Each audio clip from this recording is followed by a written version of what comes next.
Hello, welcome to week 2. I hope everybody had a good weekend and is ready to start off the week strong. For this week, we'll be going to Chapter 2, Week 2 coursework. We're talking about money management skills this week. Now, from last week's exercise about the simulation and reflection, a lot of the comments and the feedback was about how difficult it really is to save money when you don't have money. And it's a common theme. But something you'll hear is no matter how much you make, no matter how little you have, you can always save something. Whether it's $1 or $5. Not saying it's always the case, but you can always try. The thing is, you need to start budgeting and planning to try and save that money, to set money aside, to build up reserves, build up funds, build up resources which you can use. Now, my 3 children, I have 3 kids, 9, 5, and 4, and they all have bank accounts. I opened them bank accounts as soon as they were born. And their birthday money, their Christmas money, any money from friends and family, I always put half of it in there, and I give them the other half. And this teaches them that they can start to save for those bigger item things, right? They don't have the impulse control not to go to that quarter machine at the diner, or want to go to the arcade, or want to go here and buy that candy or buy that snack. So I'm trying to help build that knowledge, right? That ability to say, okay, I'm going to put some of this money aside. I don't need to spend it right now. There might be another thing I might want later, something bigger. Whether it be my 9-year-old daughter, she pays for her cell phone. She does her allowance, she does her chores, and with that money she uses to pay for her cell phone, pays her cell phone bill. Or when they want to go out to dinner, if they want the dessert and we don't have the money for it, and she will say, okay, I would like dessert and I'll pay for it myself. And I'm trying to teach them young, right? Although they hate it now, sometimes, maybe they'll come to appreciate it when they're a little bit older. And they have some money saved up, and they can buy those bigger ticket items, say a car, or car insurance, or a trip they might want to take. The problem is, how do we get our satisfaction from our money? Do we spend it immediately and get that rush from shopping?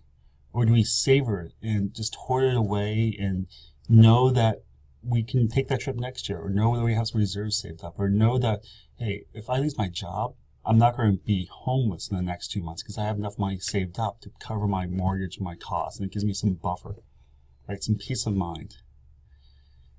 The way we do this is by creating financial goals. Right? Whether the goal is to buy a car, a home, going back to school, buying a bar, right, traveling, or just even commonly building up a retirement fund. Whatever it is, we need to learn to prioritize our goals and objectives. So that's what we're talking about this week specifically, right? I teach junior achievement, and I go into kindergarten classrooms and first grade classrooms and third grade classrooms. One of the first things I always bring up is the difference between a need and a want. What are those items you need? And what are those items you want? We talk about the various needs, such as food, shelter, and clothing, right?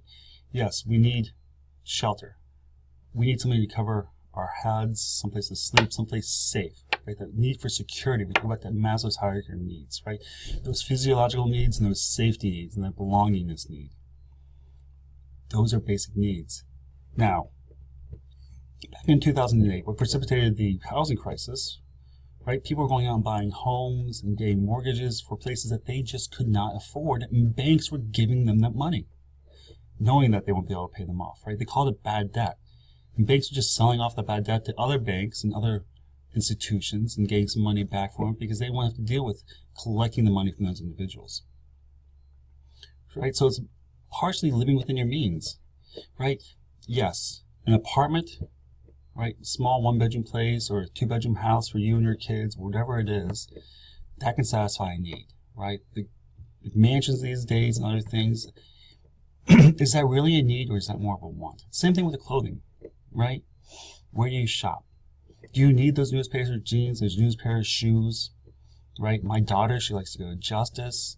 I'm like, well, let's say there's other places which have Ford clothes, right?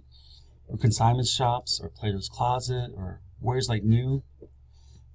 It's cheaper clothing, right? It might not get the same name brands, but it fulfills the needs of clothing, being clothed.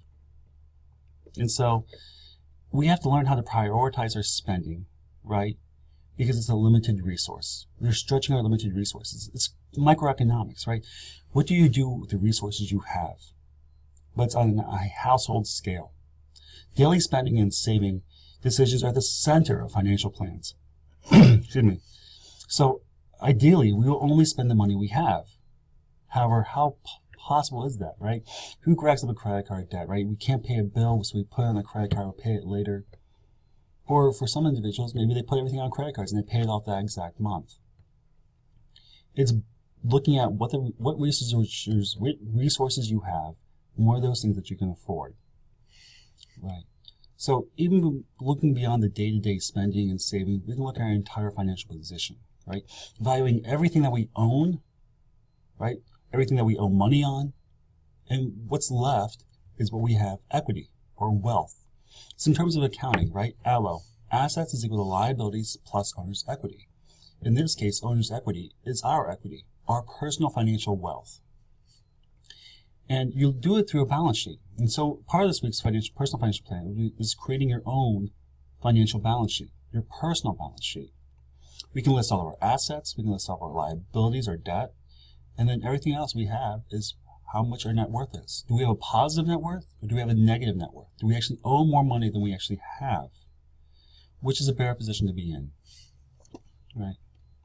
So for this week, when we're reviewing Chapter 2, there's going to be Chapter 2 slides up there. There's also Chapter 2 narrated PowerPoint. I'll be posting another video here later this week about Chapter 2, reviewing some of the practice problems for this week. The assignments and projects for this week are all due Sunday by midnight. So they include the Chapter 2 Learn Smart module, which is going in through the Smart Book, right, working through that quiz, the metacognitive score, where you're answering the questions and saying whether you know it or you're unsure. There's a worksheet for what are they worth, right? It's looking at doing a net worth statement for a family.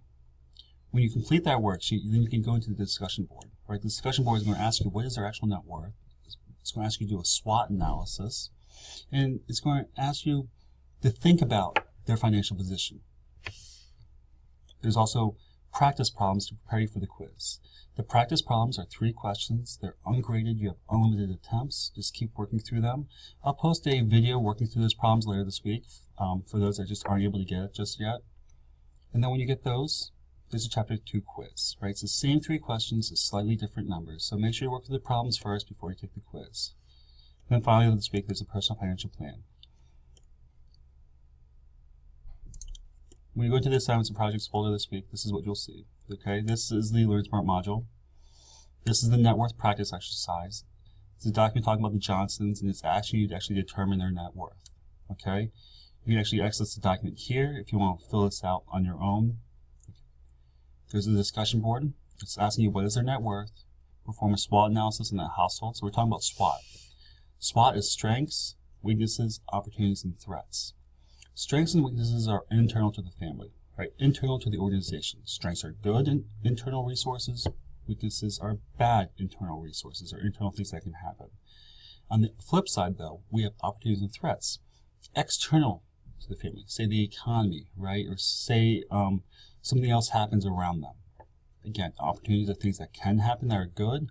Threats are things that can happen that are bad. And then what financial advice would you give to the household to increase their net worth moving forward? All right, so the discussion board, the way it's working is 5 points for the initial post, and then 5 points for response and comments of peers, or up to 5 points for response and comments of peers. This is the practice for the quiz, this is the quiz itself, and then this is the personal financial plan for this week.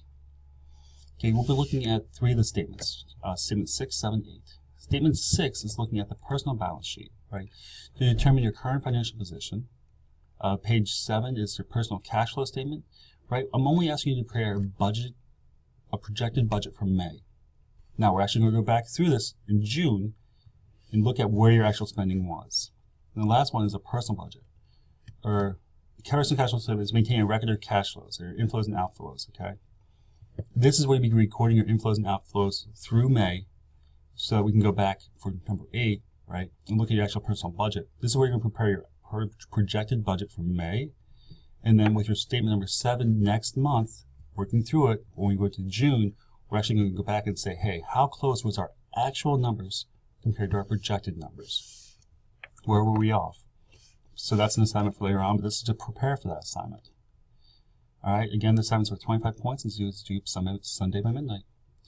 If you have any other questions, feel free to email me or post to the discussion board. All right, have a great week.